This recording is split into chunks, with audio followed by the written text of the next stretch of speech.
আসসালামু আলাইকুম সবাইকে। সবাই কেমন আছেন? আশা করি সবাই ভালো আছেন। আলহামদুলিল্লাহ আমি অনেক ভালো আছি।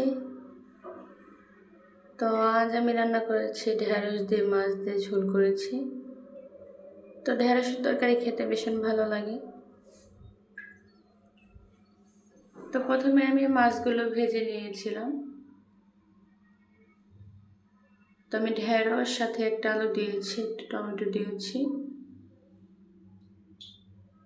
কষিয়ে নিচ্ছি।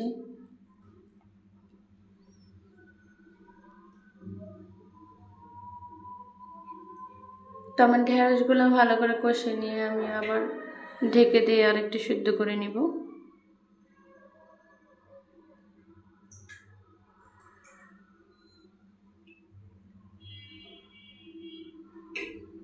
তো আমার তরকারিটা সিদ্ধ হতে অনেক বেশি টাইম লাগবে না, কারণ আমি ঢেঁড়সের তরকারি রান্না করেছি। ঢেঁড়স তাড়াতাড়ি সিদ্ধ হয়ে যায়। তো আমি কষিয়ে নিয়ে ঝোল দিয়ে দেব।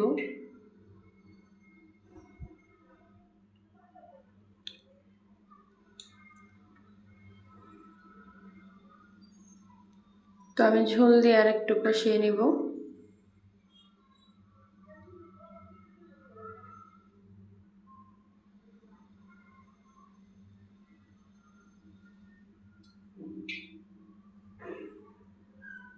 তো আমার তরকারিটা ভালো করে কষে গেছে। তো আমি এখন ভেজে রাখা মাছগুলো দিব।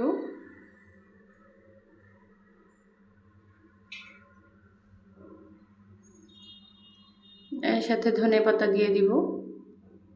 তো এভাবে করে ধনেপাতা দিয়ে ঢেঁড়সের তরকারি মাছ দিয়ে রান্না করলে অনেকটাই ভালো লাগে। তো আলহামদুলিল্লাহ আমার তরকারিটা খুব ভালোভাবে সিদ্ধ হয়ে গেছে। আমার রান্নাটা হয়ে গেছে। তো গরম ভাতের সাথে তো খেতে জমে যাবে। ভীষণ খেতে লাগে ঢেঁড়সের তরকারি।